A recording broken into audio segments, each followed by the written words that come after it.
모든 여행은 첫걸음으로 시작한다. 시작이 반이다. 같은 뜻의 한자 성어인 작시성반. 천리길도 한 걸음부터. 모두 시작의 중요성을 말해주는 속담들입니다. 시작이란 누구나 창대하고 거대하게 느껴지는 첫걸음일 텐데요. 그 발을 떼서 한 걸음 앞으로 나아갈 것이냐, 아니면 자신의 삶에 안주하는 평범하지만 무난하고 안정된 삶을 살 것이냐. 어떤 선택이 옳은 선택인지 쉽게 판단할 수는 없지만 모두가 나은 방향을 위해 쉽지 않은 걸음을 떼고 있습니다. 한 걸음을 떼기 위해 무수히 많은 용기를 기울이는 시작. 수많은 좌절과 맞붙게 되겠지만 그만큼 성과의 보람이 따라올 중간. 마침내 완성해낼 기쁨 가득한 결말. 그리고 이 모든 서사를 이뤄내고 있는 우리들. 지금 나의 과정이 단지 소설의 한 페이지일 뿐이라도 결국에는 쓰게 될 한 권의 소설을 기대해보면서 오늘 하루 시작해보겠습니다.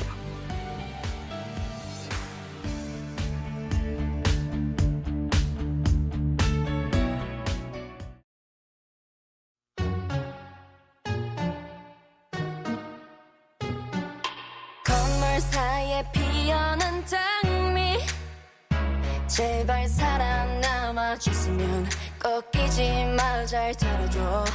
온몸을 덮고 있는 가시, 얼마나 힘이 들었으면 견뎌내줘서 고마워. 예쁘지 않은 꽃은 다들 골라내고 잘라내. 예쁘면 또 예쁜 대로 꼭 언젠가는 시들고.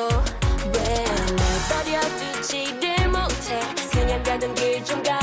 어렵게 나왔잖아, 악착같이 살잖아.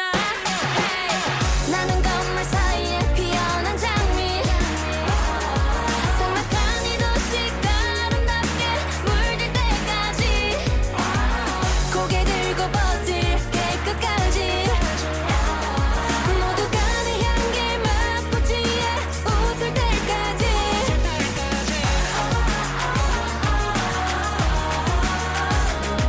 No, I'm not going down, I'll be alright. Yeah, I'm only going up and I'ma be alright. Hey.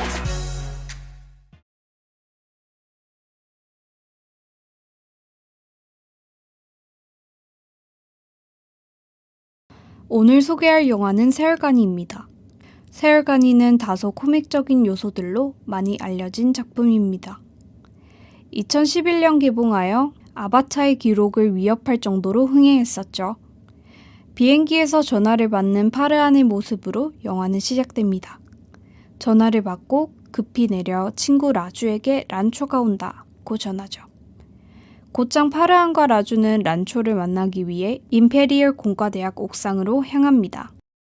하지만 이건 차투르가 자신의 성공을 과시하기 위해 만든 해프닝으로 이들을 10년 전 추억 속으로 빠져들게 합니다. 10년 전, 새 주인공은 임페리얼 공과대학에 다니는 학생이자 서로의 룸메이트로 처음 만납니다.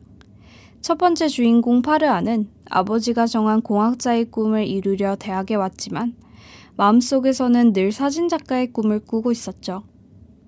이때 선배들의 부조리한 신고식에 반항적 태도를 이어가고 두려움 없이 교수에게 맞는 말을 이어나가는 두 번째 주인공 란초를 보게 되는데요. 파르안은 이런 란초의 모습을 바이러스의 둥지에 들어온 자유로운 영혼의 새 같다고 표현합니다. 한편 란초와 비슷한 학생 조이에게는 마을 최초의 공학자가 되는 꿈이 있었는데요. 졸업작품으로 만든 쿼드콥터가 교수에 의해 무시받자 조이는 쿼드콥터를 버리게 됩니다. 하지만 란초가 그걸 주워 비밀로 완성한 뒤 조이의 방 창 밖으로 날려보내는데 이에 달린 카메라에 비친 것은 목을 맨 조이의 모습이었습니다. 벽에 쓰인 조이의 유언은 I quit, 모든 것을 그만두겠다는 말이었죠. 조이의 죽음에 모두 슬퍼하고 교수에게 이제 속이 후련하냐고 말하는 란초. 란초는 조이의 죽음이 자살이 아닌 타살이라 말합니다. 화가 난 교수는 파르안과 라주의 집에 아들이 란초와 어울리는 탓에 이들의 성적이 떨어지고 있으니 조치를 취하라는 연락을 하고 주인공 셋은 파르안과 라주의 집에 소환됩니다.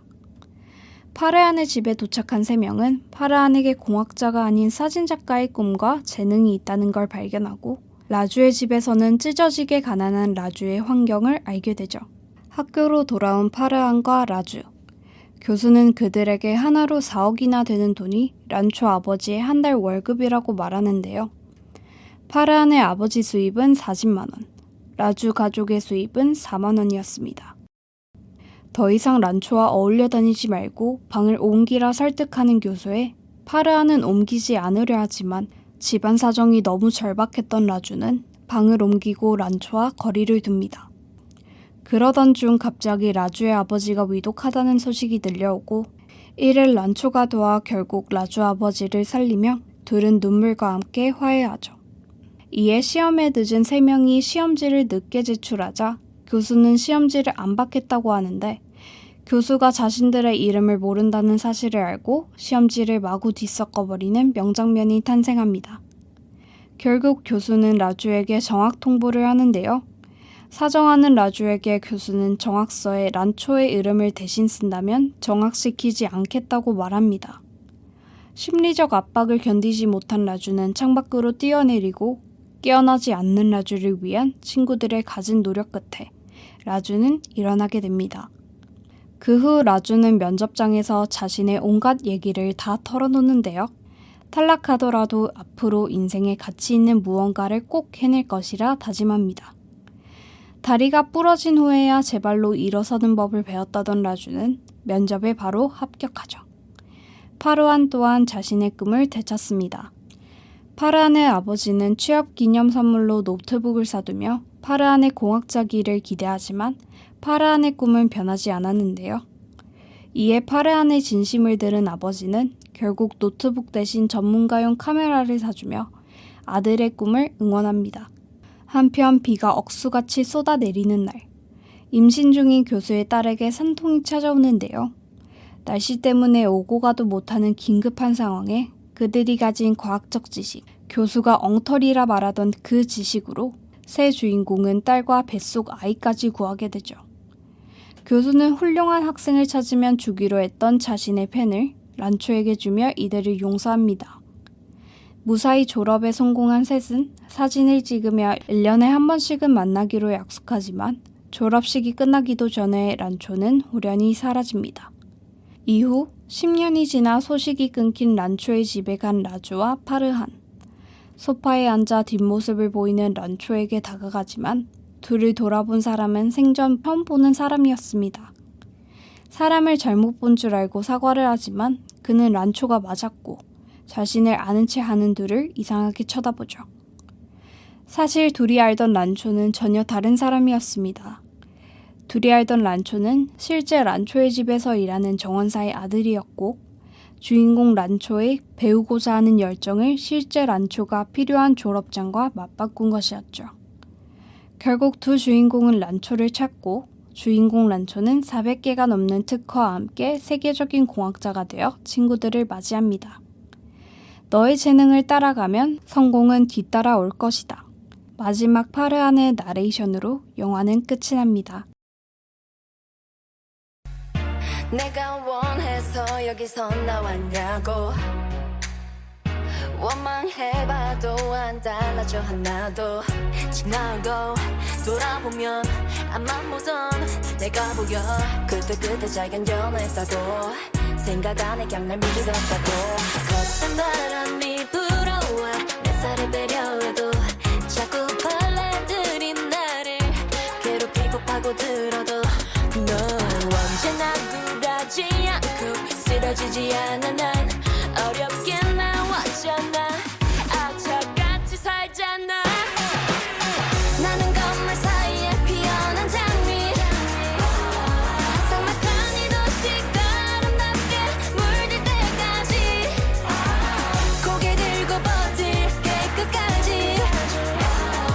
모두가 내 향기를 맡고 뒤에 웃을 때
다소 코믹적인 요소들로 무겁지 않게 새 주인공의 삶을 비춘 영화 세월간이.